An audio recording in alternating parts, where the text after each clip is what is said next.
Ji sir.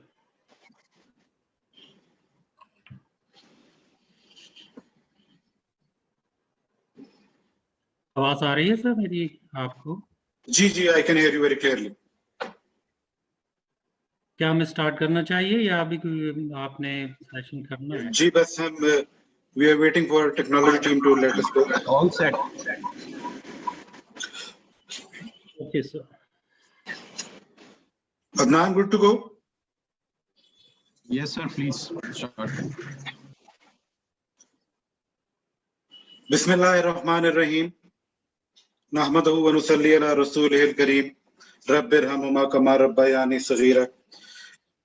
Assalamu alaikum, ladies and gentlemen. On behalf of the CPT Committee of Pindi Islamabad and the extended support of Northern Regional Committee of the Institute of Chartered Accountants of Pakistan, I would like to welcome you all for this August gathering. Indeed, we are all privy to the fact that procurement is something centric to the auditors, to the members in practice, to the members in industry, the professional accountants, wherever they are, for somehow or the other, they are connected with the procurement process, either approving the procurement process or the design of the procurement process, or relying on the numbers that have come out of the procurement process. And we know that in our part of economy, where we have substantial reliance on public funds, loans from the World Bank, international development agencies, international donors, we are very much constrained on how well to meet the requirements of all those donors, be it commercial institutions or public procurement or multilateral procurement of big telcos or pharmaceutical companies or engineering companies or those involved in construction. It is one thing that we have always watched out very cautiously, and the emerging trends, the way things have changed, have required the input of professional accountants towards their responsiveness, be it the need for the budget provision, strategy development, method selection, document preparation, bid submission, advertisement. Everything is quite strategically defined, prescribed. That is all part of the procurement process that we have to address. To help us guide through these challenging requirements, it's our great honor and privilege to have with us Mr. Kashif Mushtaq. He is an experienced and veteran player, a renowned name in our country for the procurement specialist, and he has an experience of law and procurement matters. He has over 20 years of experience in conducting cases, has a legal acumen, planning, making, and acquisition. His LLM is with the thesis on procurement concept and advantages. He is the author of the book titled Manual of Procurement Laws, Comparison and Commentary. This is one of the books that is available in our country. Another book of his is under compilation and would shortly be available for all of us to benefit therefrom. He is a renowned opinion and decomposition writer on procurement matters and has contributions towards daily newspapers and magazines. He is a specialist trainer for capacity building on procurement and an expert to seek guidance on completing procurement-related administrative tasks, as well as to maintain organized approach to law and procurement, along incorporating evaluation and analysis to identify beneficial investment. Kashif Mushtaq Sahab, sir, it's a pleasure to have you. Very kind of you for sparing time for us, for our institute, for our members, for our students, people at large who are connected with the Institute of Chartered Accountants of Pakistan. So on behalf of all of them, my gratitude to you for all of that. And it's over to you, Kashif Sahab, for your kind words of wisdom. Thank you, Jahazib, Amin, Park. It's a pleasure for me here with all guys, and Auzubillahi minash shaitanir rajim, Bismillahir Rahmanir Rahim. Rabbi shrah li sadri wa yassir li amri. Prior to start today's presentation, I would again appreciate this presentation conducting and a warm welcome me from you guys. I always remember this renowned appreciation. Now, let's start the session of the day.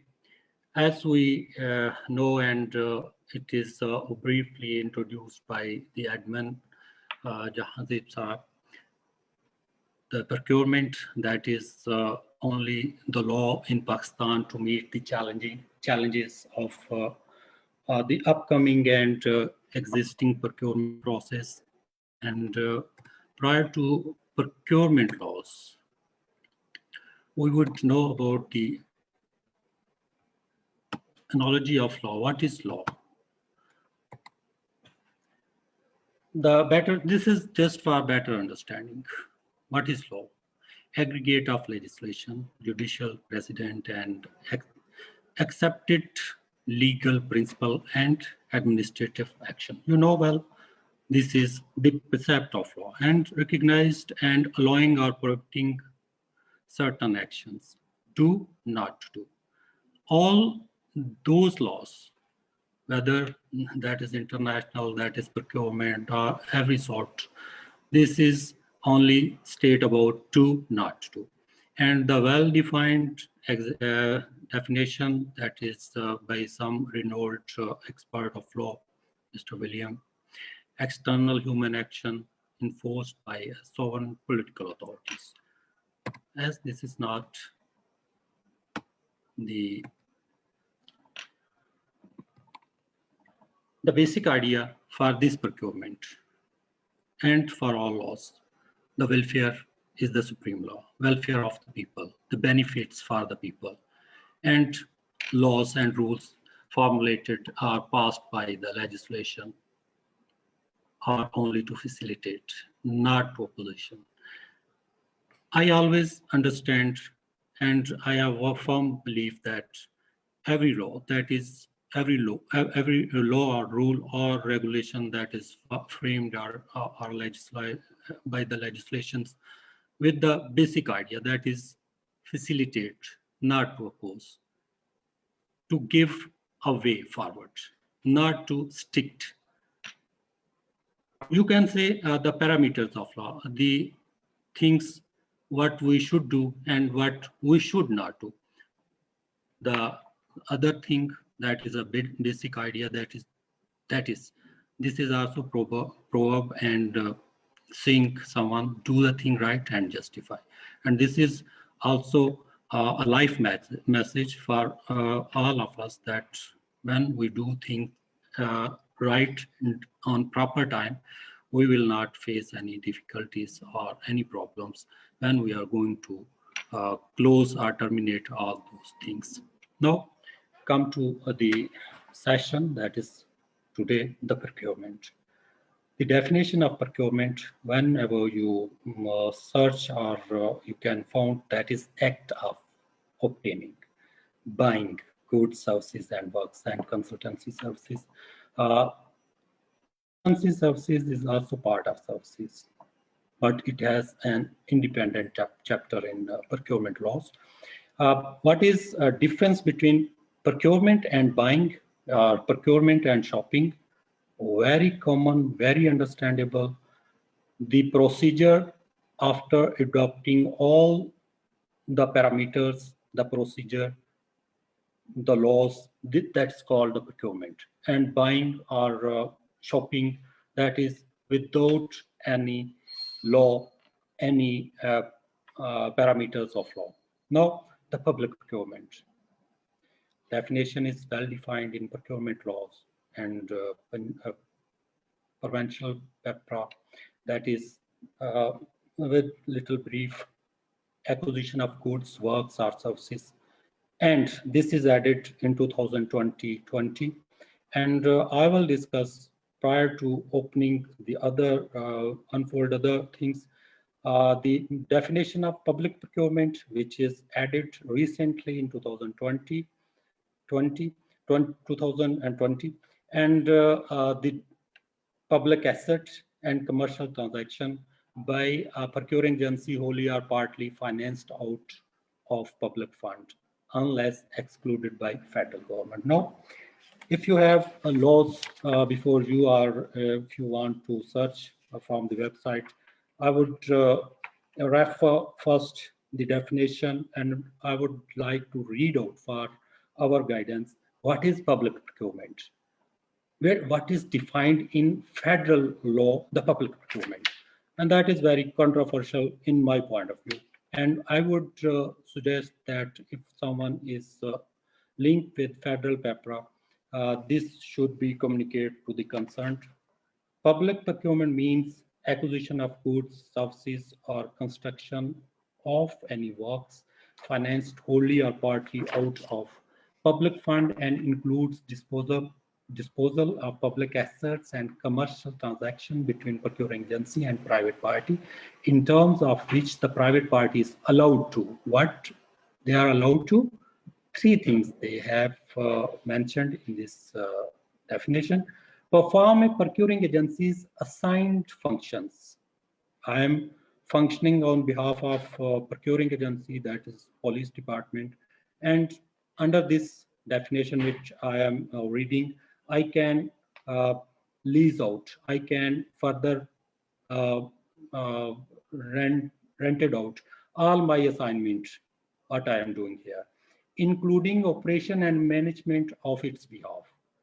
Assume the use of public assets or receive a benefit either from budget or revenue of the federal government or from fee or charges to be collected by the private party for performing the procuring agency function or any combination thereof. This is a definition. Now, after reading this definition of public procurement, I am surprised to know that a public sector may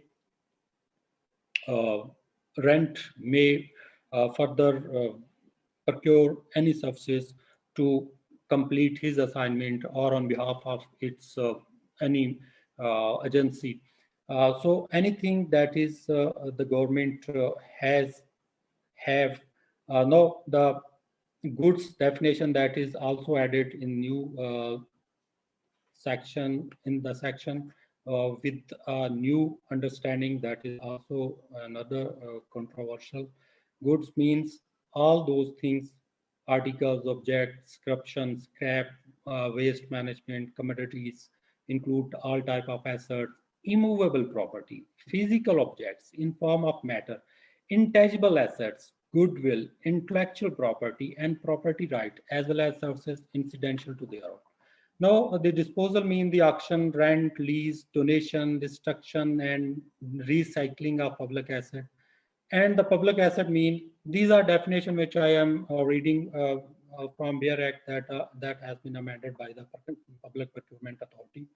The public asset means all type of goods owned and proposed by the possessed by the procuring agency. Now, after reading all these four definitions, I am a little shocked that everything that is owned and controlled by the government, by the public by procuring agency, those are ready to sell, ready to rent, and we can outsource everything. And the beneficiary and the contractor may be may be added as a beneficiary in budget or in any annual saving or account whatsoever. Now, this was another thing that was not the part of today my lecture, but I want to discuss and share with you that this is a new definition of public procurement. Now, this is not only a procurement.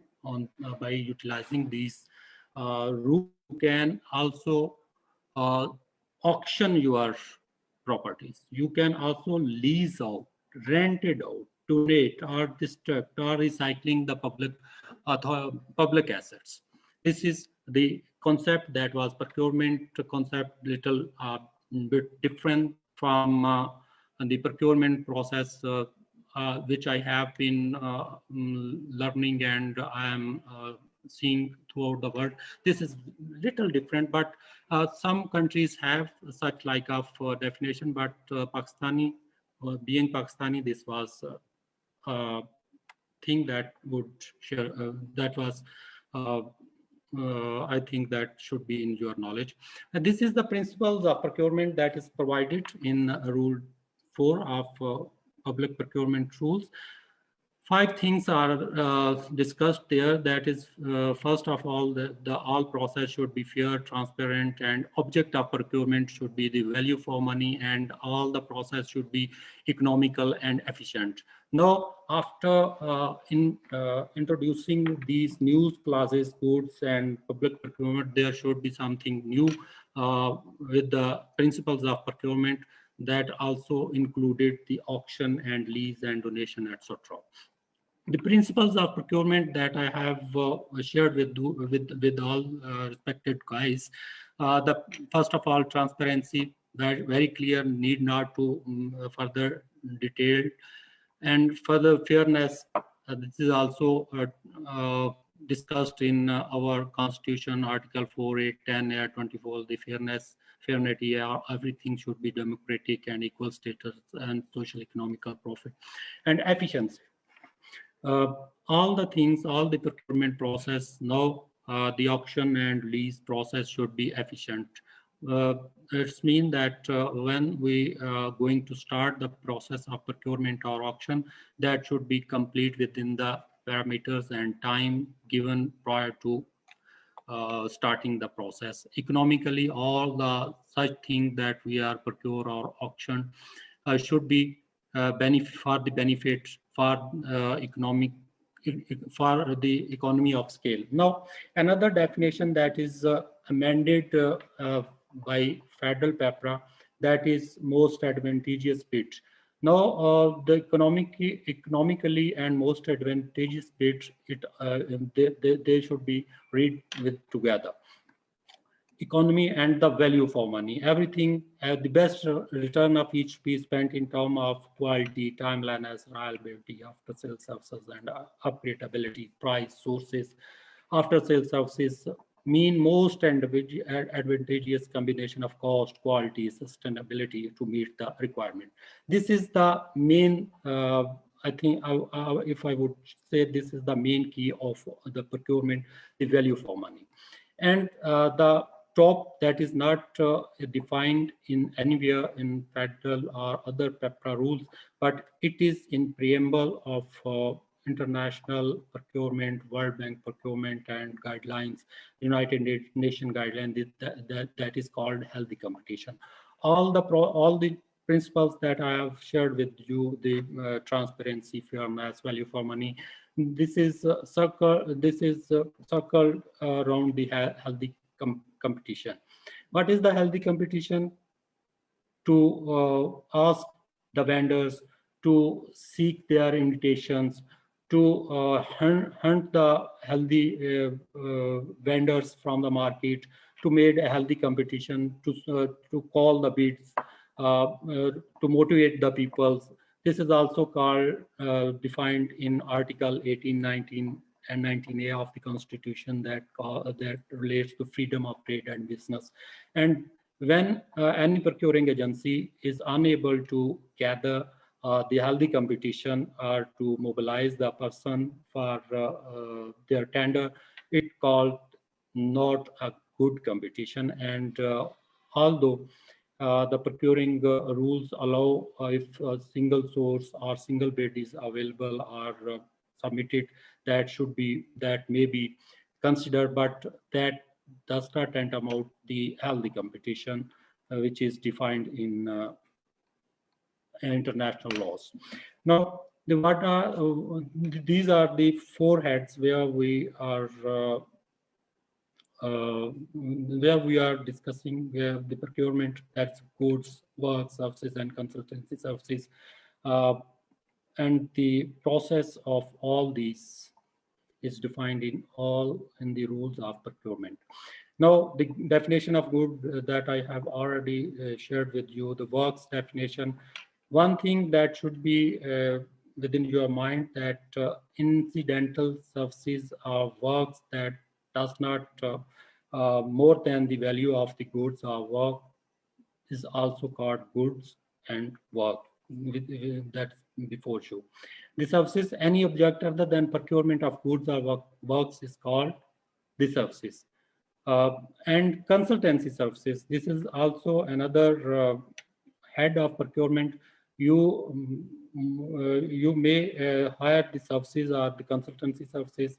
Independent expert advice of a quality at least equal to applicable professional standard, acquisition of goods, services other than consulting services and work.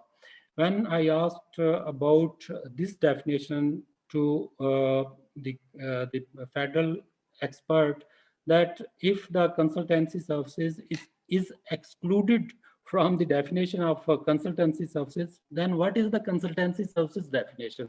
He says, he explained that all those services those services hired for making the specification documents and plans and drawings for works, etc., are called the consultancy services. But this is the exact definition I have seen in the rules of public procurement. That is also controversial, and I oppose this definition. This definition of consultancy. The comprehensive definition is given by Punjab Procurement Regulatory Authority rules. That's very comprehensive. That discuss and talk about all those consultancy, like your audit consultant when you are going to hire the auditors, or some expert or intellectual nature works. That is called the consultancy. Anyhow, this is another thing that I would like to share with you.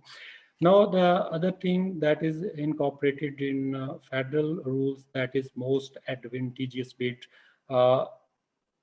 and exclude the lowest evaluated bid.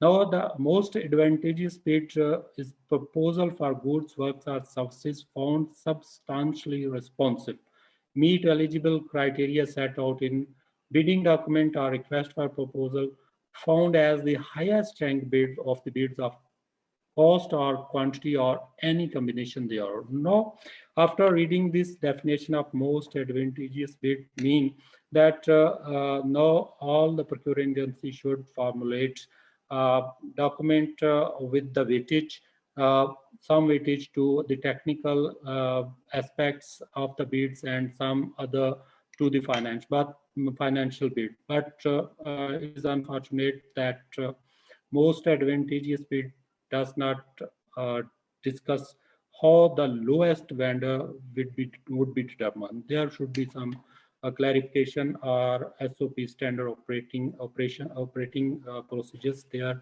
in federal PEPRA. Anyhow, kinds of procurement, 3 kinds: restricted procurement, open tendering, and without tendering. We will discuss about these rules after discussion, the main rules of procurement. Now, the first of all, what would be the modus operandi to complete and to complete the process? First of all, the annual procurement plan. This is mentioned in Rule 8 of the rules of PEPRA. Every procuring agency for the next financial year should formulate and announce the annual procurement plannings. When would you start the planning? The regulation, the SOPs on federal PEPRA says that mid-year of existing financial year, you should start the planning for next financial year. And in May and prior to May, you should complete annual planning. And annual planning will be formulated and uploaded after discussion all the unit heads with the prior approval of your procuring agency, authority, competent authority. And principal method of procurement. Now, when the procuring agency want to upload the procurement plan on the website of PEPRA, it is mandatory. It should be uploaded on the website of PEPRA. And if you have your own website, then it might be uploaded on your website. After approval of your authority that made. And this is a comprehensive planning about the further procurement of financial year that contains the method of procurement, the estimated cost you have gathered and collected from the market, your previous experience, your previous contracts, and after consulting other vendors and other procuring agencies, that is collected by the concerned units or the procuring unit of your procuring agency, the estimated cost of the procurement, and further the opening date when you should upload your tender in the upload your tender on the website, or if it is more than 3 million, that on the at least two newspapers. There should be restricted on negotiation. It is also another law, but we are discussing about the methods of annual procurement, and the principal method of procurement, that is open competitive bidding process mentioned in Rule 22 and 21, 22 of PEPTA rules. Open competitive bidding is the main and the principal method, which I have discussed prior to this slide. Now, after uploading all these process, you should publicate, you should announce your procurement planning, and after proceeding that, and after following the guidelines and the dates and the announcement date and tender date, you formulate a bidding document. You should formulate a bidding documents. Bidding documents includes everything, every term and condition, all requirements you want, whether the procurement is is some sort of goods, or the procurement is for the works or consultancy services or the services, or what are the term and condition, what is the completion time of your procurement, and when would you like to sign a contract, and on what parameters, on what term and condition you will complete, and you will evaluate your received bids, and what would be the estimated time, estimated cost, and what would be the time of bid opening, receiving, and evaluation report, when you would announce the evaluation report, and how you may announce the evaluation report. These are things, the contract, what sort of contract, whether it would be a contingent contract or a formal contract, or just you want to procure some simple things and no need of contract, and only PO, purchase order, is sufficient for completion your targets. These all sorts should be there. And in case you are going to procure some goods, then it should be mandatory for you to prepare, to formulate a specification for the required good. Specification should not be referring, should be avoided to refer some model or to reference number for any good or to company. That would be generic. But in case you are unable to formulate or to design a generic specification, the word equivalent should be there in your document. This welcome all the participants if they have not such type of goods or a machine you want to procure. A little comparative to that, when you are going to state the equivalent machinery or equipment are desirable, is also acceptable, then it would generate a healthy competition. Thereafter, the specification and the term and condition, the documents in case of works, if you are going to demolish something or to establish something, what would be the design of that procurement in case you are going to procure such O&M services or EPC contract or a turnkey project you are going to formulate such type of construction or such type of innovative things, then how could you complete the procurement process, and on what basis you will evaluate the received bids? Now, it is the duty of procuring agency that prior to floating the tender, there should be a bidding document.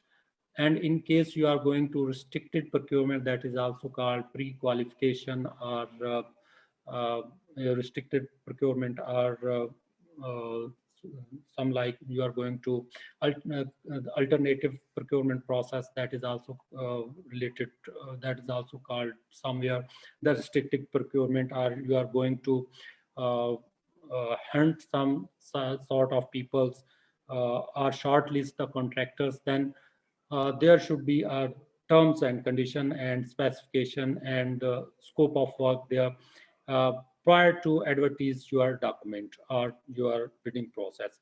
Now, another thing that is very important, that is bid validity. The bids received and might be received by the procuring agency should have bid validity period.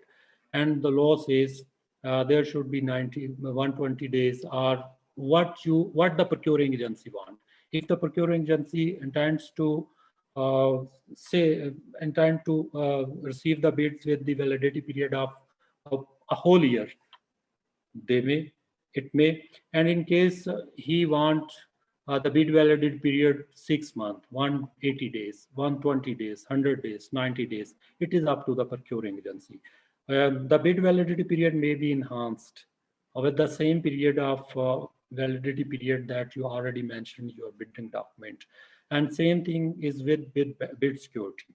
The procuring agency, it is not mandatory. One thing, bid validity is mandatory, but bid security under the federal PEPRA rule is not mandatory. But when you are going to procure something, being a procuring agency of KPK or Sindh or Balochistan, then you should add the bid security on your bidding document. But in federal or Punjab, it is not mandatory, but it is up to the procuring agency that he want bid security or not. But I think, being a student of procurement and law, I would suggest that there should be bid security, and that should be at least 5% of your quoted price, because the federal procurement rules allow the quoted price, the offer price, and the offer price and Rule 27 or 25 of the federal PEPRA says the up to 5% of your not of your but offered price, up to 5% of the offered price, a financial price offered by the bidder, you may ask the bid security.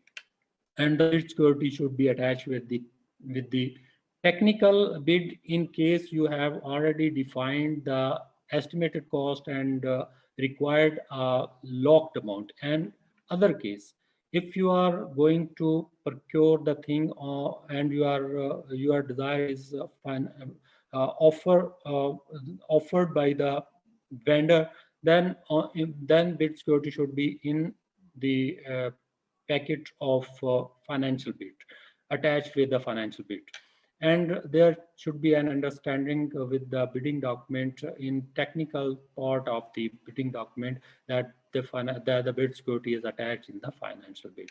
Now, another important rule which I have already discussed, that is discriminatory and difficult condition. And it also separately defined in the federal PEPRA rules, that not in federal PEPRA rules, but in all rules, not in Pakistan, but internationally, the requirement, the bidding document or your term and condition or your specification should not be difficult or discriminatory to help only one or two vendors, or to restrict other vendors or bidders not to participate, not to allow other to incorporate such condition, which may be example that if you are going to procure a simple stationery item and you want that the bidders should be at least AA rating from some international international institution that is indiscriminatory.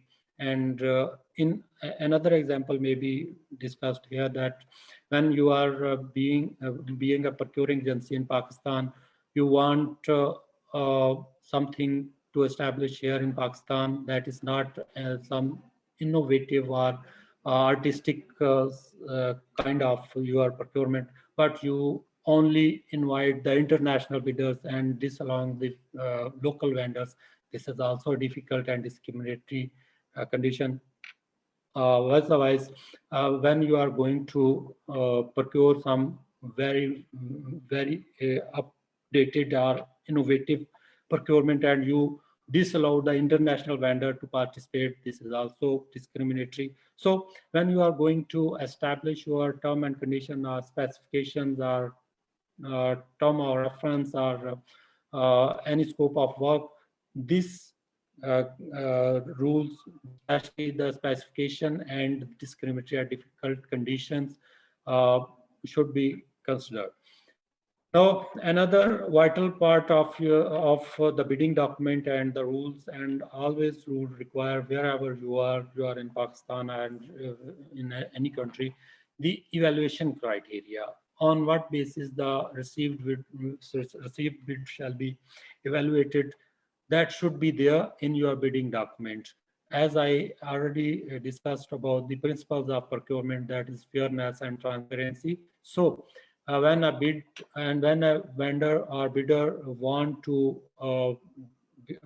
submit the bid, he should know on what parameter his bid shall be evaluated. Advertisement and response time.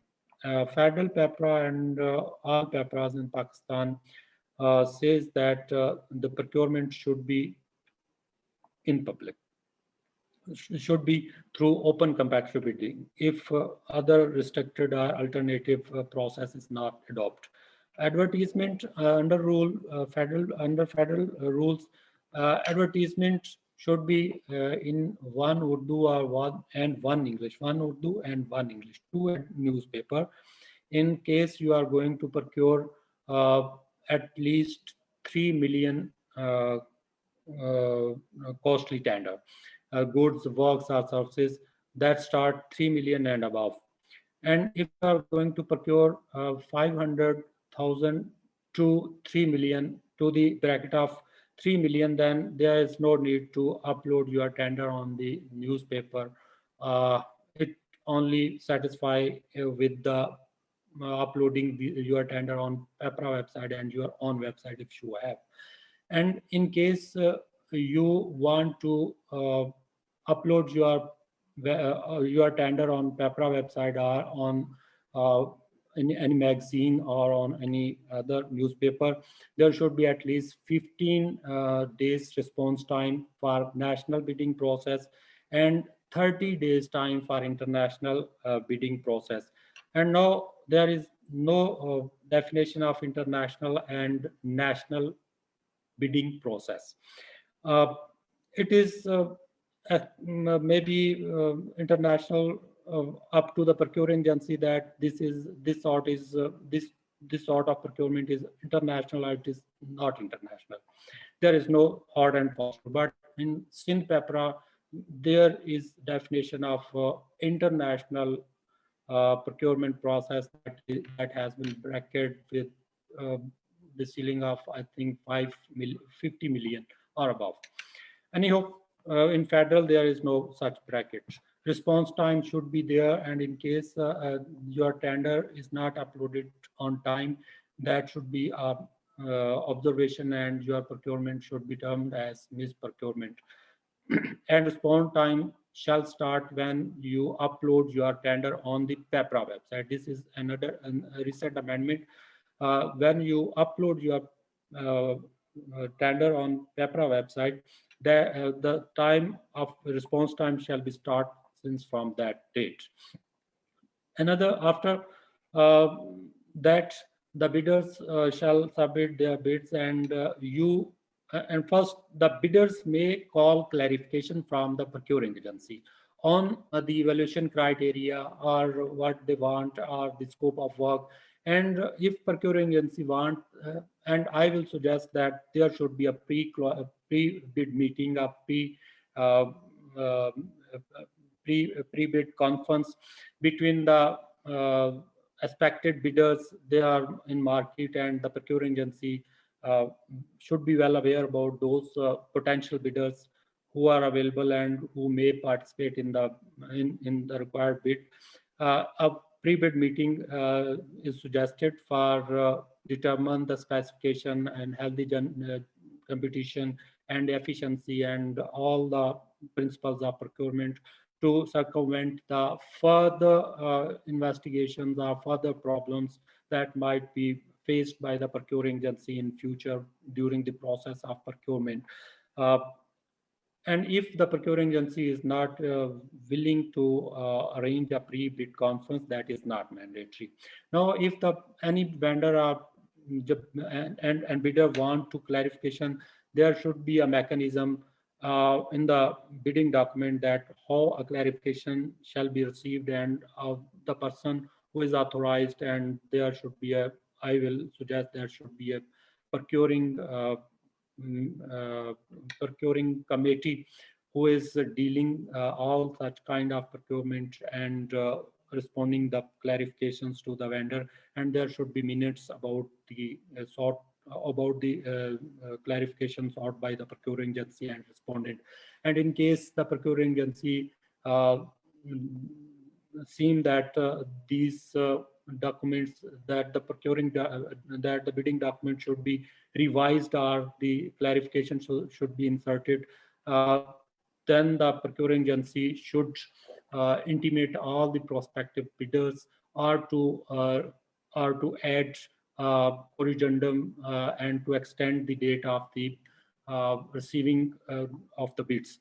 Now, after that, when date comes, that is already mentioned in the bidding document, a committee should be notified to evaluate, to open, to evaluate, and to announce the report, and after that, no bid shall be returned prior to opening of and prior to evaluation of that once the bid is open. Already I have discussed the extension of submission of time in case the procuring agency want to extend the time. And if he want to extend the time on the same way, whether the tender was uploaded on the website only, or the tender was uploaded on newspaper. In case of international procurement or the procurement on behalf of World Bank or international donor or some such sort of institution of or an institution or other government, then it should be uploaded on well-renowned journals of international or World Bank journal or such like, to intimate all the prospective bidders. Once the bids are open, that should be evaluated on the same term and condition already you have shared with the bidders. Now, another thing that we should know about rejection of the bids. The procuring agency may reject all the bids. One or two bids cannot be rejected without any reason. The bids can only be rejected on the grounds of technical or in case of any malpractice. Otherwise, the procuring agency is not allowed to reject the bid. Although there is a rule that procuring agency may reject all the bids, mean the procuring agency can scrap the procurement process and restart the bidding process with the approval of the authority with reason and justification. And after the bids technical are evaluated, that should be announced. How it should be announced? Rule says that it should be announced as per the provisions given in your tender document, through website, through text, or by mail. Because of new generation, new electronic devices, And now the federal procurement laws also introduce e-procurement. All such announcements should be through emails and with reasons. If some bids has been disqualified, on what reasons, and after announcement, there should be at least 10 days for the grievance under rule of the PEPRA. And thereafter, only the bids declared technically responsive, their financial bid should be open. And now, after including the new definition in PEPRA, most advantageous bid mean the weightage that you give in your technical side and financial side, and after accumulation of those two sides, which bid is which most advantageous. The definition of most advantageous that I have shared with you, that is very clear, which is most appropriate and you want in relation to cost, in relation to quality, in relation to feasibility. All these things should be entertained and accepted in your evaluation criteria. After announcement of financial bid, at least 10 days there should be for receiving any grievance in case some bidder is dissatisfied with the announcement or evaluation. Then there should be a grievance redressal committee. At least 3 members should be there, and there should be preferable to incorporate the independent members of the grievance redressal committee outside from the procuring agency, and at least 2 persons relating to the required specifications, technical persons relating to your requirement and your in case you are going to procure goods or works or services. The technical experts should be there to evaluate, to re-evaluate the assessment of evaluation committee in shape of designed grievance redressal committee. And the head of the grievance redressal committee should be independent. And there should be no negotiation in procurement of goods, works, or services. But recently, amendment is introduced in federal PEPRA that negotiation is allowed to the extent of scope of services or methodology or other things, but not negotiation toward the price quoted by the vendor. Performance guarantee and risk. This is another gray area that is available in federal PEPRA. Federal PEPRA and Punjab PEPRA does not bound to the procuring agency to call the performance guarantee from the vendor. But in case of SIND and KPK, they require the performance guarantee from the vendor. In federal and Punjab, the procuring agency, it is up to procuring agency. It is not mandatory that he may require the performance guarantee from the vendor up to 10% of the value of the total contract. And again, my suggestion for the procuring agency is that there should be performance guarantee to secure the risk.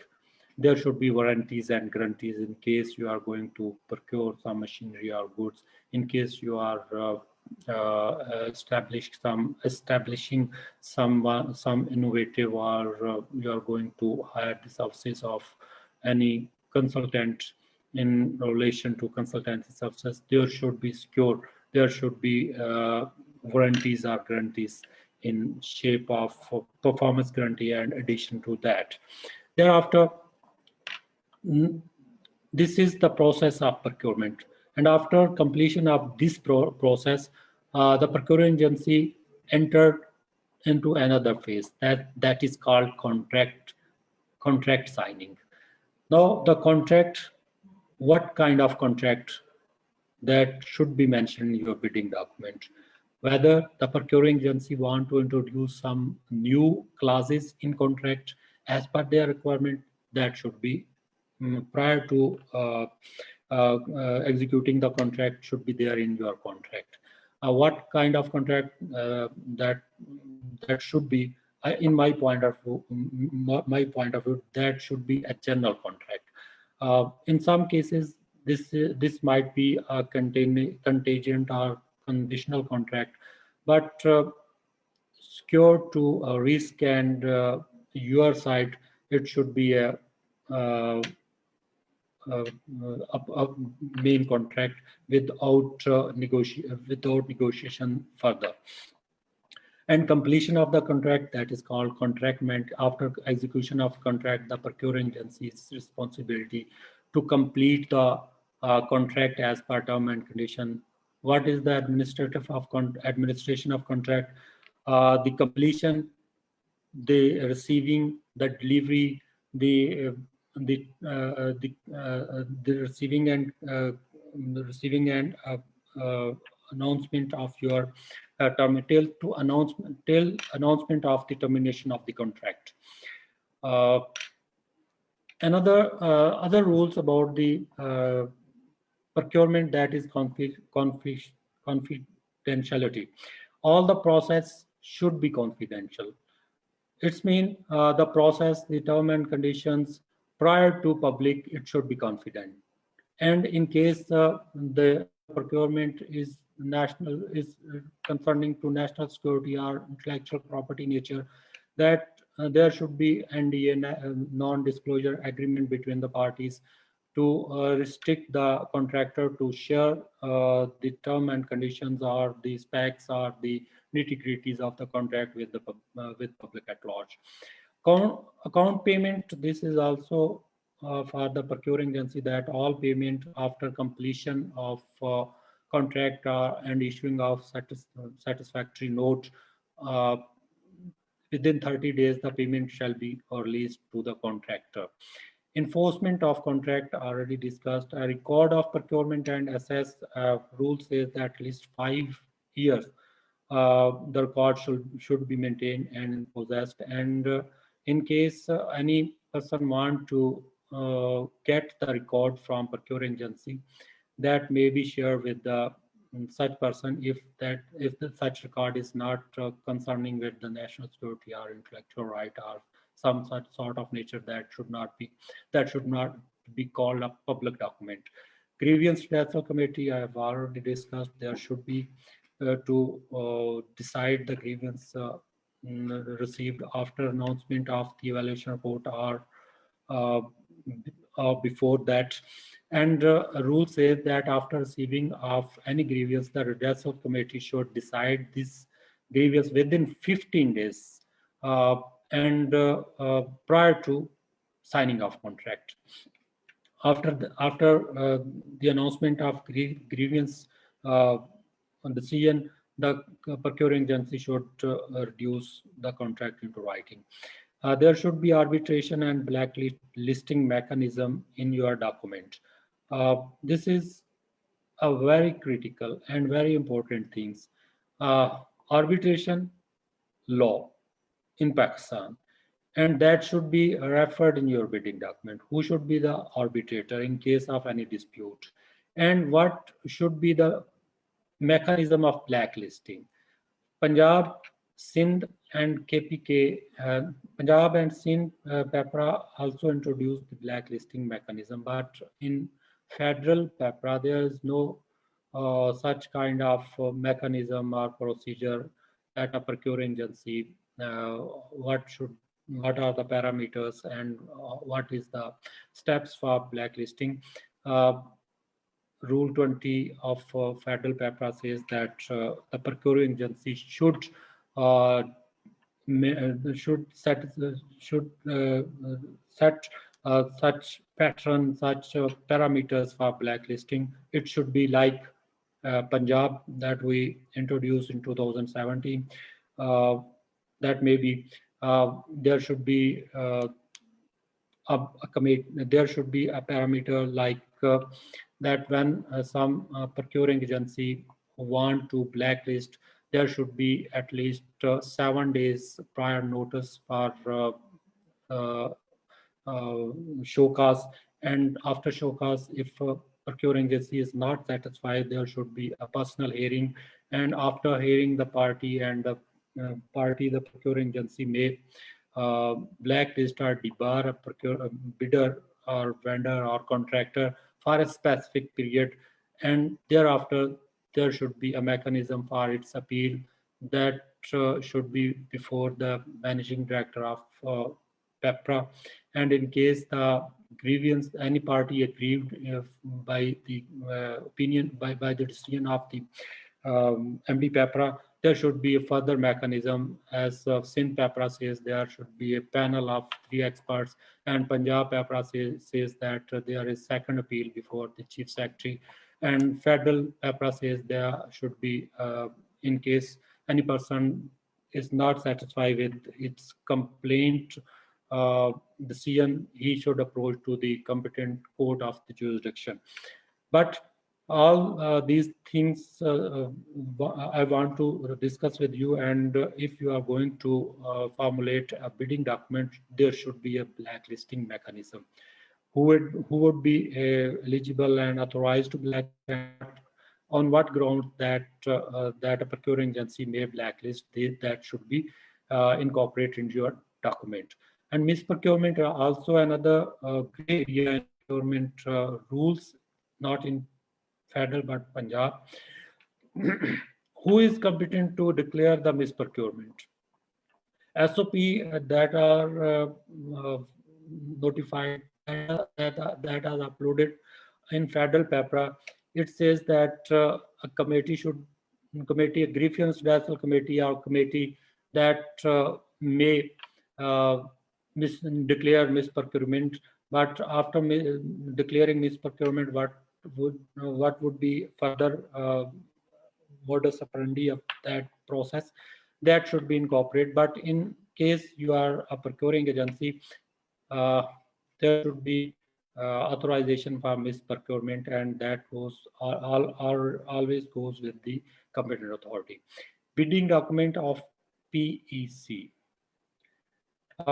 This is the regulation that was notified by Federal PEPRA. That document already formulated and uploaded on Pakistan Engineering Council, that has been owned and announced by the Federal PEPRA, that are for the procuring agency, if they want to follow the format of PEC document, that they should that they may. Contract award performer, that is also another regulation 2009 from Federal PEPRA, that state about the contract award performer. There are two kinds of performers, up to 5 million and more than 1 billion. Those performance should be fulfilled by procuring agency and uploaded on the requisite website of PEPRA. And thereafter, international intergovernment commitments of federal government. This is about Rule 5. This is also another regulation 2009. E-procurement, bid discount, letter of credit. This is also introduced in 2020 amendment in Federal PEPRA. Bid discount. This is another thing that I will appreciate. In case, what is bid discount? In case you are going to procure something and vendor want to offer you discount, he may. Prior to that, there was no such rules, although this was applied and followed in various procurement process, but this was not this was not camouflaged by any rule. Now, what is the procedure for bid discount? This should be incorporated in, first of all, this should be incorporated in your bidding document that a bid that a vendor may at his own discretion, if he wants to offer you bid discount, he may at this stage when he is technically qualified. He is declared technically qualified. After that, he would approach you and offer you a bid discount in its already submitted financial bid. And the new discounted bid shall be considered his new financial bid. And in case the procuring agency has not understanding in its bidding document, then then the vendor cannot offer this discount. Letter of credit in case of international procurement, the Incoterms, you know better to me. Incoterm should be introduced in your bidding document in case you are going to procure some things from internationally. This should be categorically referred there. Framework agreement. This is all another another thing that I would like to appreciate the federal government and leading from all the all the PEPRAs of Pakistan. Although the Punjab PEPRA has framework agreement provision in Punjab PEPRA, but that is very tricky, and I check that. But the framework agreement that is introduced in federal PEPRA, that is very good, and it is equivalent to World Bank and international understanding of framework contract. That are two type of framework contract. One is called closed framework agreement that is for 1 year. Here, the procuring agency lock its price and for a specific period that is up to 1 year. The procuring agency shall issue shall issue the POs, or it may be defined the call of orders that is also introduced in federal PEPRA, call of orders for in closed framework contract. And when you are going to procure something under the framework, open framework agreement, there should not be the procuring agency is not required to lock its price. It may be it may be differ with the passage of time, and procuring agency may negotiate or may add new things in the process of procurement. And the open framework contract, the time of open procurement agreement is defined 3 years. Although in World Bank and internationally it may be 4 years, but in federal PEPRA it is up to 3 years. The framework agreement may be in case of works, in case of goods and services, and price adjustment. In case, this is another remarkable achievement for federal PEPRA, price adjustment. The procuring agency faced several difficulties from the vendor side when the price accelerated and the vendor want to quit the contract because of his loss. There is a provision introduced in federal PEPRA, price adjustment on the basis of market or other things. The vendor, the contractor shall request the procuring agency to adjust his price. The procuring agency may, on his request, adjust the price in such reason and justifications. These things are very fine, introduced by federal PEPRA. This is the graph of single stage one envelope. It is also RFP, request for proposal. Once you want to procure works or standard goods, need not the technical and other things only, like stationery and day-to-day procurement. Single stage one envelope method of process that is that is incorporated, that is provided in federal PEPRA and all Pakistani PEPRAs, not only in Pakistani PEPRA but internationally. This is single stage one envelope. Firstly, you call technical and financial proposal at only one stage. This is only one stage.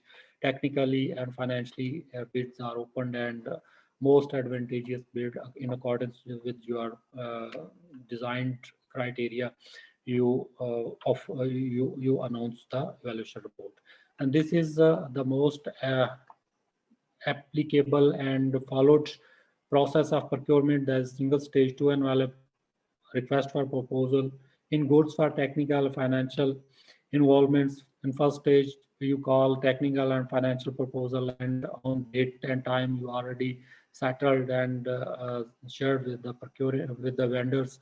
You open the technical proposals, and the proposals of the vendors who are found technically responsive.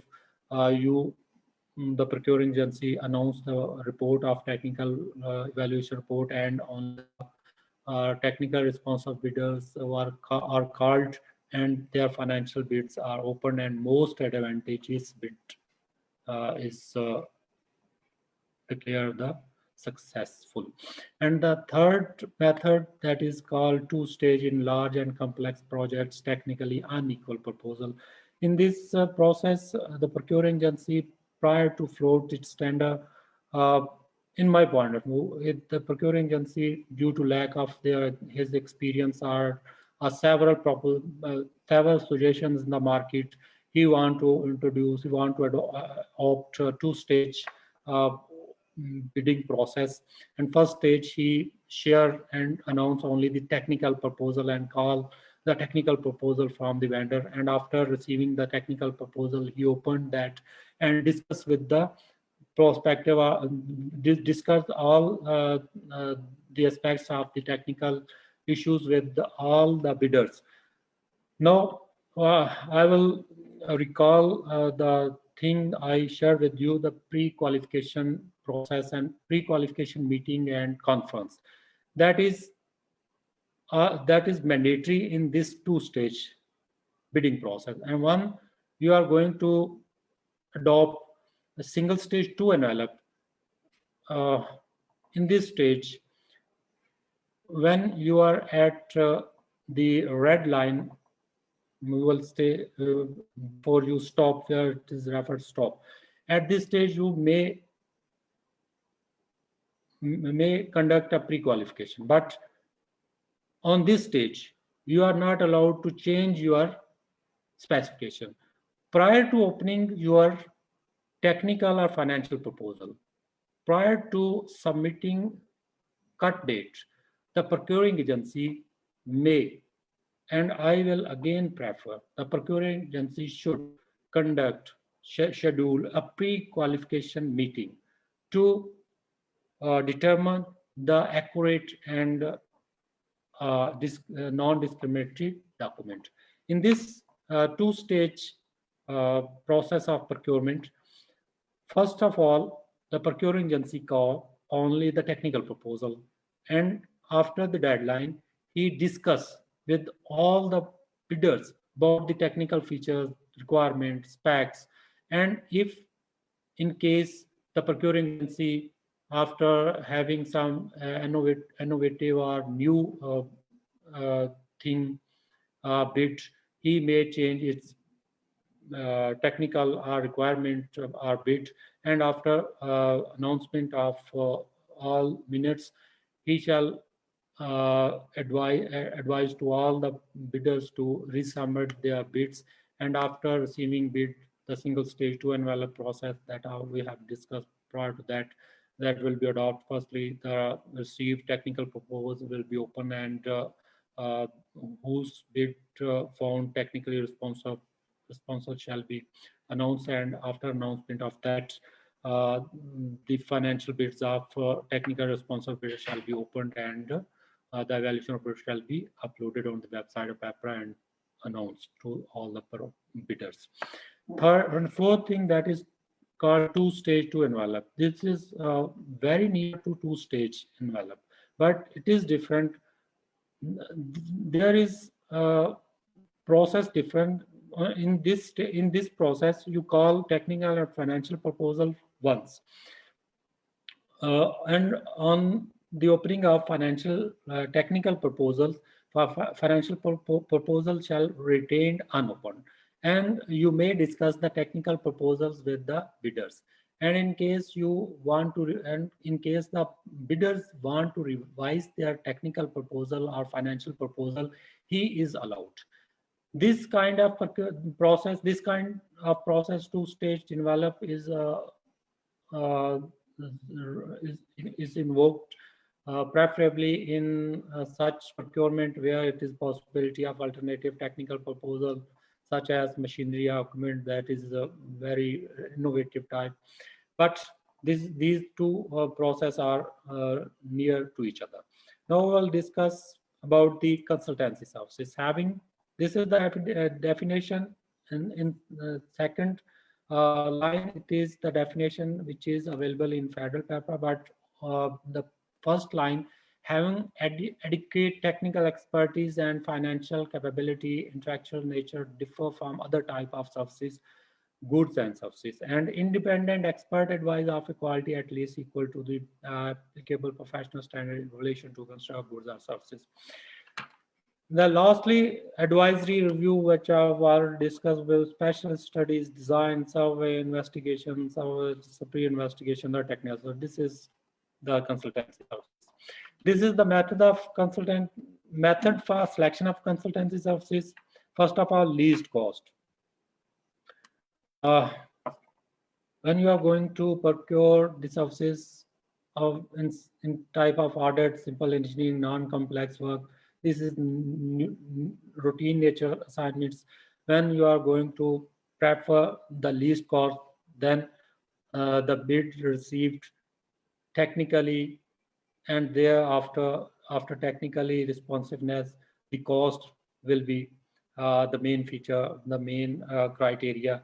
Who is the lowest, he is the winner. Second, that is the most appropriate, and I will suggest always to invoke this kind of procurement in consultancy service, that is called quality and cost-based selection. In case, no, it is another thing I have already discussed with you. This quality and cost-based selection is also introduced in goods, works, and services, that I have already discussed with you in shape of definition. Most advantageous bid, quality and quality based. The Form A, who scored 68 points in its technical evaluation, and Form B scored 65, C 60, but in other hand, he scored Form A 27, Form B 28, and Form C 30.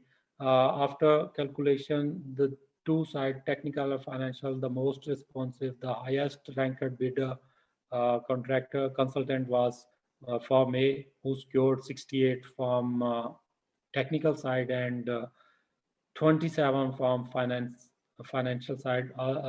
Although his price was higher to B and C, but he scored maximum. He scored total highest number, so he was the responsive and the winner.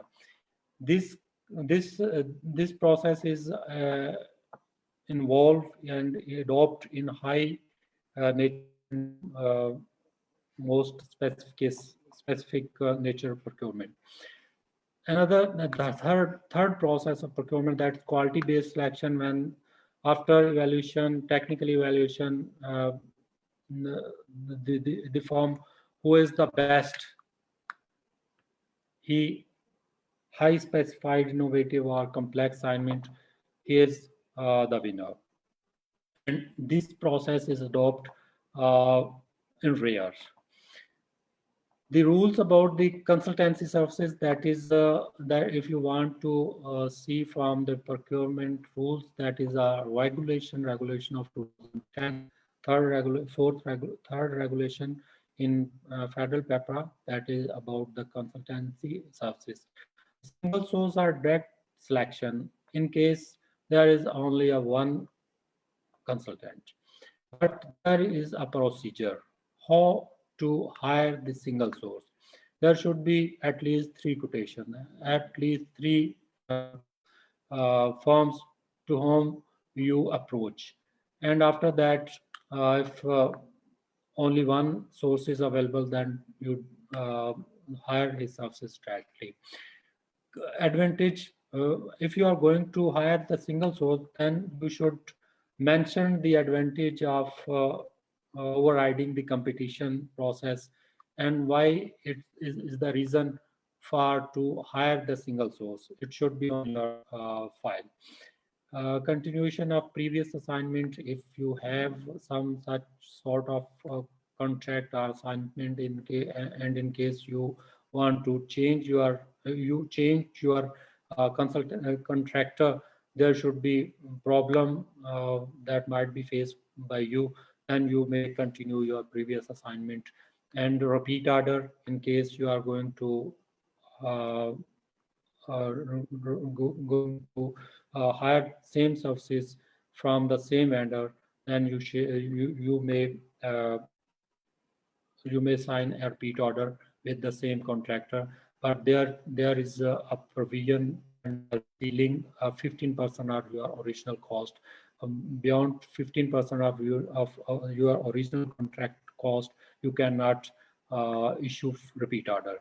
In case of emergency, there should be appropriate fora. The word fora is mentioned mean a forum or authorized person who that may be a government or any other person on behalf of government to announce the emergency. The emergency definition in case where there is urgent need to secure the life and the atmosphere and the property of the people, the procure agency may invoke emergency clauses, and there should be at least three vendors who approach you. This is mentioned in your SOP announced by the federal government in federal PEPRA in their SOPs. And in case there is no time, there is no need to upload the emergency or urgency or direct contract or alternative method of procurement on website of PEPRA prior to hire the services. Only one consultant, already we have discussed. Single source by committee. In case there is single source, then there should be a committee, forum committee that only in Pakistan or in throughout the world, only one source, single available. Then you may directly contact him and sign a contract with. Fixed budget in simple assignment. There is a fixed budget issued by the government, and within the limit of that budget, you may issue a contract with the vendor. Expression of a trust. This is a term. This is also called tender in case you are going to procure goods or services or works inside of consultancy services. It's called the expression of interest. And request for proposal, as you are going to procure the goods and services, there is a bidding document, and in case of restricted procurement, there is a request for proposal. Request for proposal only to the evaluated, only to the restricted, only to the pre-qualified or pre-qualified are the vendors who are technically responsive against the request expression of interest.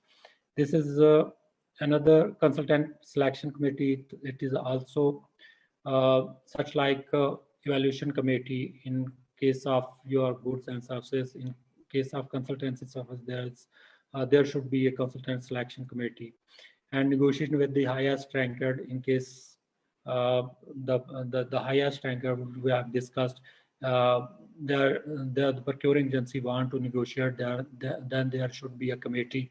One person or one man cannot be negotiated with the highest ranked bidder, but a committee should be constituted there to negotiate on the side of value, on the side of the delivery dates, about the scope of work, and about the terms and conditions, but not about the price of the offered bid. As I have already discussed, that the price shall not be discussed. Otherwise, you have mentioned in your bidding document in shape of price in case of your bid discount has been mentioned in your bidding document. Rights and obligations rule says, and not only Punjab, not only PEPRA rules, but Contract Act is also very clear about that the rights and obligation of the parties, the contractor and procuring, should be there in your contract. One thing you should understand, and when you are going to procure, when you are going to hunt, when you are going to formulate a contract, each and everything should be there in your contract. Do not bother. That contract is very lengthy. Do not bother to circumvent or to a repetition the things that are already mentioned in your bidding document. Try to complete your contract in accordance with your requirements by keeping in view the completion time, the term and condition, what you can do, risk management. Everything should be there in your contract. Now, the last thing, alternative methods of procurement. In case of goods, services, and works, petty purchase below 100,000. No need to advertise for the procurement. Only on quotation, without quotation, you can procure anything from the market. Full purchase order you can issue. Purchase orders you can issue. There's no need to 3 quotations. Only one bill is enough for your file.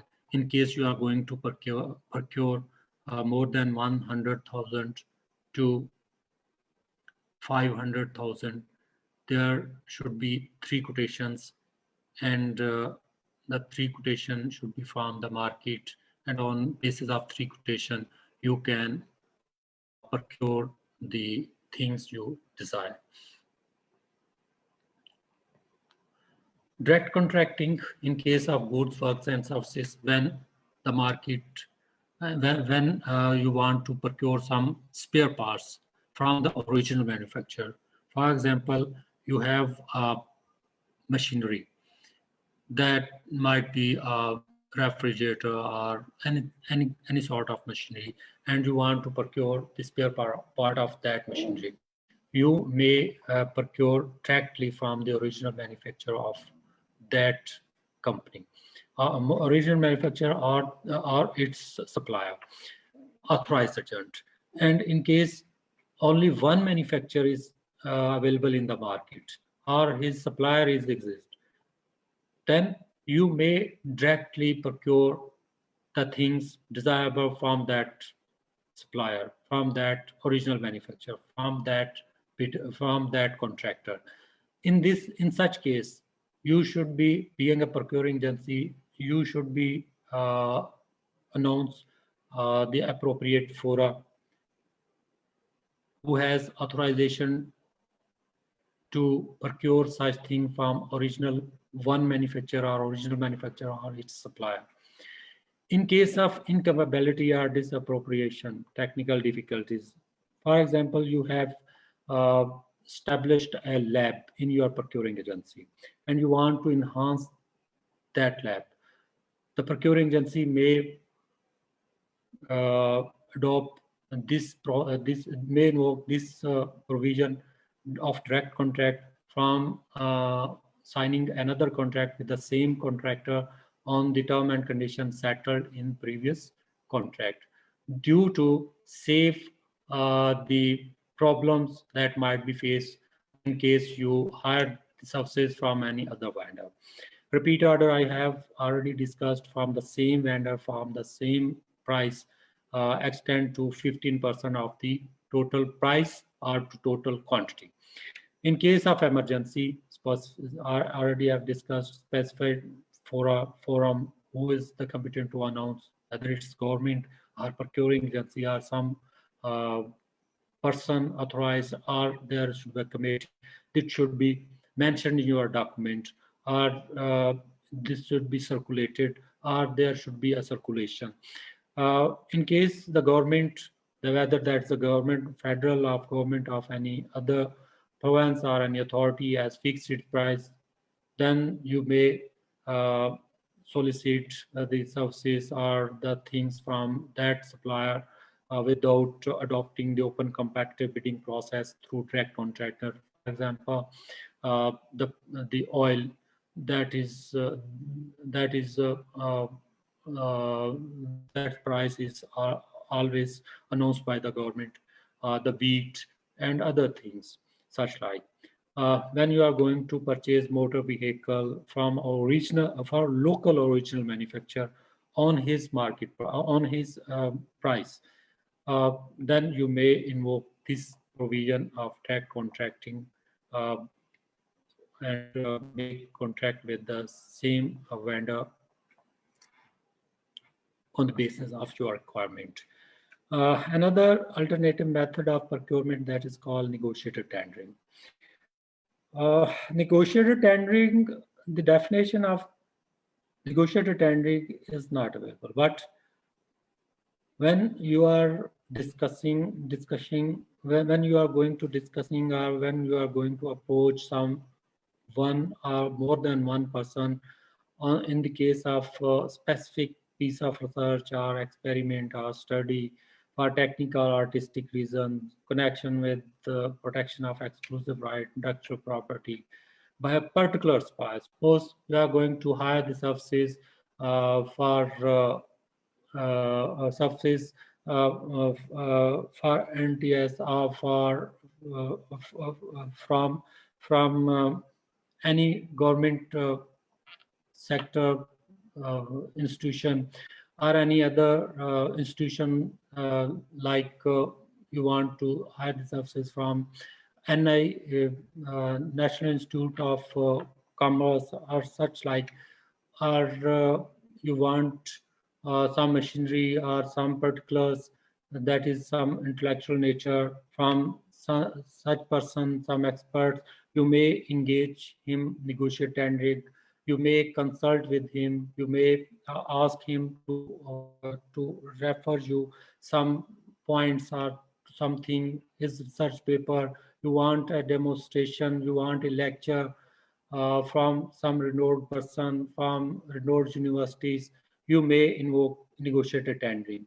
There is no need to announce some appropriate or for other procuring agencies competent to announce and to procure such thing through negotiated some circumventing the open competitive bidding process that is mentioned. That is the principal method of procurement. In case of urgency, firstly we will discuss what is the urgency. Urgency means anything that we cannot able to complete within time. When we adopt the open competitive bidding process, there should at least 1.5 months. At least, it is my perception that at least 1.5 months there, 1.5 or 40 days at least, or 30 days, not less than 30 days. And you have not such time for the requirement. You have need something on urgent basis. Then you may avoid the open competitive bidding process. Who is the competent to announce the procurement on the basis of urgency? He is the procuring agency. There is no need to announce the appropriate forum or committee or government to add his such announcement or circular to procure the things on urgency basis. For example, there is unfortunate incident you are going to face, you have faced, or such like earthquake or flood in the area or such thing like COVID nature, there is no need to follow the open competitive bidding process. The procuring agency may opt the urgency this provision and complete his procurement on urgent basis. There should be a reason for urgent basis, and it should not be attributed to the procuring agency fault. For example, I know, being a procuring agency, that each year in August there is a flood.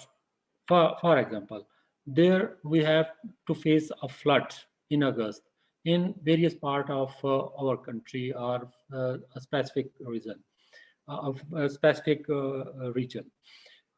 Now, the procuring agency waiting that he know that every year it has happened, but the procuring agency wait. No, it's not need. It's not on every year. I will adopt the process, the negotiated tendering process, and avoid the open competitive process. No, it is directly attribute the default of procuring, because procuring agency know that each year he has to face the flood circumstances there.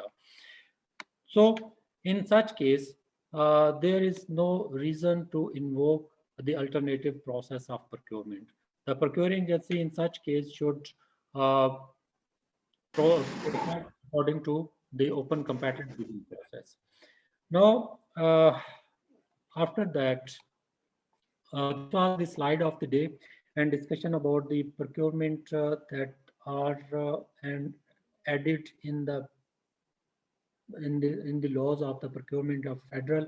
And I have discussed not only federal laws, but where I feel the comparison with Pakistani other laws, I add that now we have 20 minutes, and if some question is there from my participant, respected participant, I'm here to respond that. Otherwise, I will discuss further about the procurement.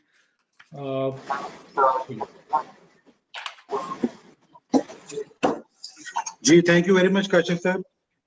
We have very enthusiastic audience with us, and there's a large number of questions that we have received through inbox and through this chat box that we have at the Zoom. The certain questions that, I mean, they want our participants that if you could please guide on. And first thing is that we have from Adil Kasar Sahab is that in quality and cost method, if bidder is evaluated compliant in technical evaluation, in quality and cost method, if bidder is evaluated compliant in technical evaluation, but submits financial proposal different than BOQ, like changes quantity, changing contract value. So can we mark them technically compliant, but disqualified due to change in financial proposal? This is very simple question, and in case you are going to go quality and cost, first of all, once a person qualified technically, again I'm repeating, when the vendor or contractor qualified technically and he scored some score, whether he is topper or second number or third number, you cannot change his weightage or his number at the latest stage, because another phase you are going to evaluate his financial evaluation base. And in case his financial base is irrelevant or does not complete your requirement, then his financial bid cannot be considered, and his previous bid that shall not be changed, but his financial bid cannot be considered, because you have not asked him to submit it on various grounds you want to get from them. So you can't. Fine. Thank you very much. I think that would be much beneficial. Another question that we have received is that the PPR regulation require that service provider should be registered on FPR active taxpayer list. But there are certain procurements wherein the tendering party is registered at the provincial sales tax authority. It is not required to be registered at federal level with FBR active taxpayer list. So how can this dilemma be taken care of? Sir, in this regard, a recent amendment has been introduced in federal PEPRA, which I have discussed, and if you want to see that, that is available on website of PEPRA. In case there is, although specifically the question that is being asked, that is not responded there, but a reference is given in case you are going to close, going to adopt the closed framework agreement. The vendor should be registered, NTN number and all requirements in other Pakistani laws. Moreover, there is an enabling clause of PEPRA that if other laws are not followed by the vendors, because, for example, our law requires that the all vendors should be registered with the FPR if there is something such law, like law. And if that is not registered with such laws or authorities, then this federal PEPRA says you cannot accept this bid. This is very enabling clause of that. If you want to see that, you may see rule, this might be rule 38 of federal, acceptance of bid. This is the bidder with the lowest valuated, which is most advantageous bid, if not in conflict with any other laws, rules, regulations, or policy of the federal government, shall be awarded if not conflicts. Very clear. Fine. Okay, Kashif sir, some more questions. If there's any progress on e-procurement by public sector enterprises, are we heading towards a complete e-procurement module in public sector enterprises? Sir, yes, this is incorporated in federal laws. I have already appreciated this exercise of federal PEPRA. E-procurement is available there and laws allowed you, but there are certain requirement of other SOPs regarding the procurement. Okay. One question we have received by the federal PEPRA. Sure. One more question that we have received is that does PEPRA rule apply on government, on grant and aid? The grant and aids that are received from foreign donors or the foreign governments, does the PEPRA rule apply thereon? Yes, recently I have shared the procuring agency definition and procurement definition with you, and that is categorically mentioned there, everything that is, I read it out again. Therefore, in exercise of thought, this is very clear. Yes. Yes. Fine.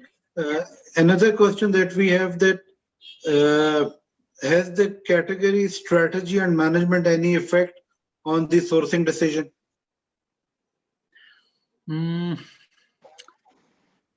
The question is not clear. Please repeat what you want to please ask. It's, I think, more with reference to the procurement strategy and management, if these have an impact on the sourcing decision of the entity. I think this is more with reference to the internal governance style of the entity rather than specific provincial. But this is one thing that is very clear: the procuring rules, procurement rules, and laws and regulation are being published with the authority of government, and in case this is being avoided by any procuring agency, then he should face various problems like NAB. I can't speak out that NAB stands for, you are no, or other authority. So this has authority. Okay. And next is that if there is a sole proprietorship, because it's a single person ownership company, if the business gets blacklisted, does that CNIC also gets tagged for any future deal with that person, or it's only the business name of that individual? Sir, this is the mechanism of blacklisting in procurement regards to and concern to his business, not his NIC number.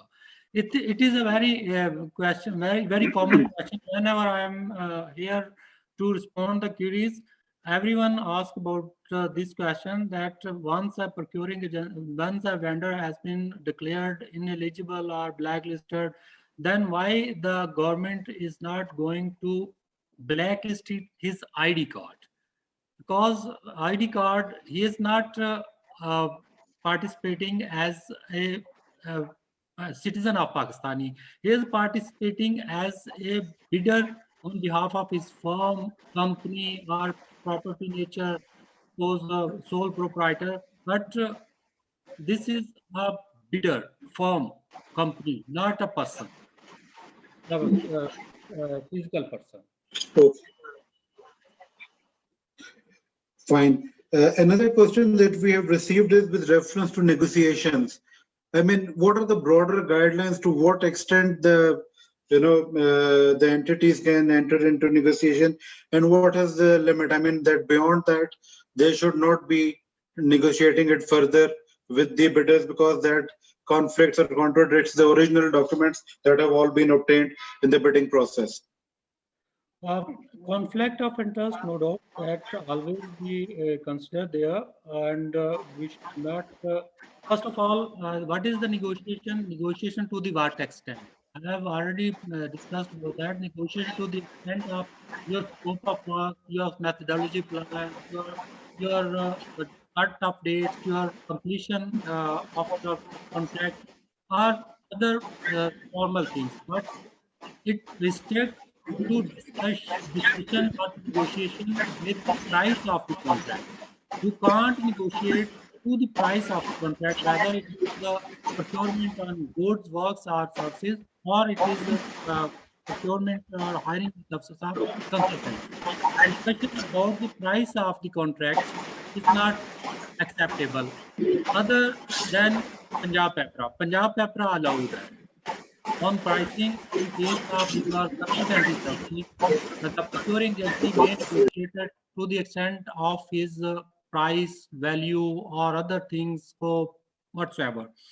And in case the negotiation is not completed in case of your consultancy services with the highest ranked bidder, the procuring agency with reason and justification negotiate the second lowest bidder contractor, but not negotiate on the side of the financial bid he already offered. Fine. Right, Kashif Saab, and thank you very much for taking the questions. If you have any final words, we'll be happy to listen to them, and then we'll be closing on the session. So up to you, Kashif Saab.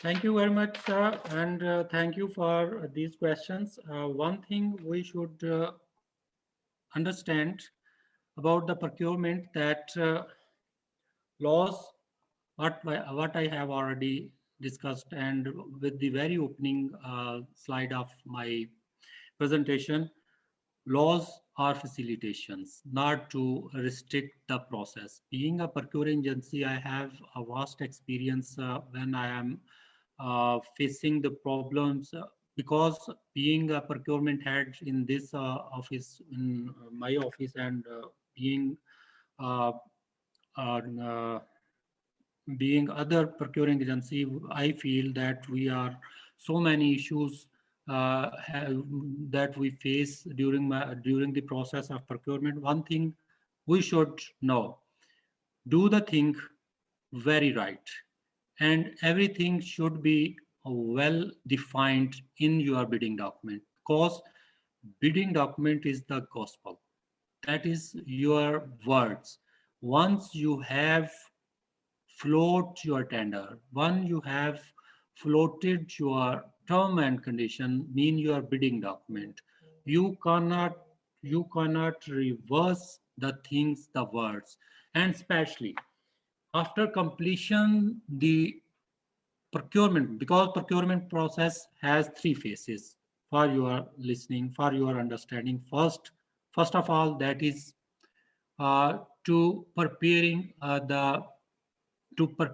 your bidding financial annual plan for the next financial year. When you are going to establish a manual and you are planning for next financial year, you should be very vigilant about the estimated cost, about the completion starting of your procurement process. This is a very critical thing. We, being procuring agency, uh, do not bother about these things, and we upload our planning without assessments and keeping in view the market acceleration and prices and previous experience. First, second thing, that is your bidding document. I would attach this with the planning and bidding document. Bidding document, those are the when once your bidding document is established, that are called laws. All other PEPRA laws and other applicable laws may be uh, maybe somewhere you may say that or not, your that may be unfollowed, but your bidding document term and condition, that should be followed while formulating your bidding document. One procuring agency should add each and everything about the procurement: what should be, how it should be, and what will be at the time of contracting. What should be the parameters? What should be the term and condition, specifications? These are things when you are going to process, when you are going to procure something, and going to acquire something, to hire the services of other expertise, or to get some machinery or your other work, all things should be specifically there. And if you have not expert, you have not some like of expert, you should consult with others. You should get the information from your various sites available there, and some experts who have a hand on the procurement. Because a very simple thing you are unable to add in your document shall scrap or shall stop you without giving you anything further. And third, and the main thing, that is formulation, developing a contract. Contract is the second thing that should be able you to complete your process. All these three things that are the main pillars of the procurement. One, want a comprehensive, a good, timely, efficiently, economically bidding process and requirements. He should, first of all, formulate a comprehensive bidding document, then a contract, and then to manage the contract. Thank you very much.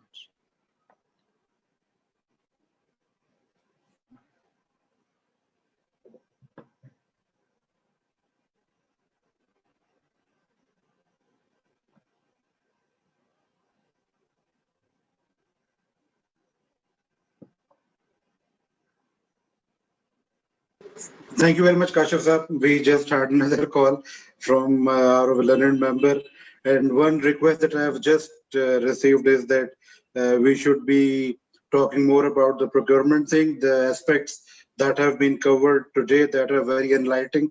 And one more request that we have received is in reference to the procurements in private sector and how well the things are progressing, and moving forward, how well the processes in the public procurement and private procurement, they can be harmonized and aligned. With this, on behalf of the Institute of Chartered Accountants of Pakistan, our Northern Regional Committee, and especially the CPT Committee Islamabad, we are immensely grateful to you. I mean, we will be failing in our duty if we do not recognize our member, Mr. Wazir Mohammed, who connected us to you. And it has been such a beneficial interaction with you for thousands of our members and students who are connected with our institute. And we are very confident that the value addition that you have made today will go a long way in contributing towards their respective tasks, their organizations, and of course, in the greater national interest. With that, I'm grateful to you once again and would like to thank all the participants for taking out the time and making this event such a success. Thank you very much. Khuda Hafiz, Pakistan Zindabad. Thank you very much. Allah Hafiz.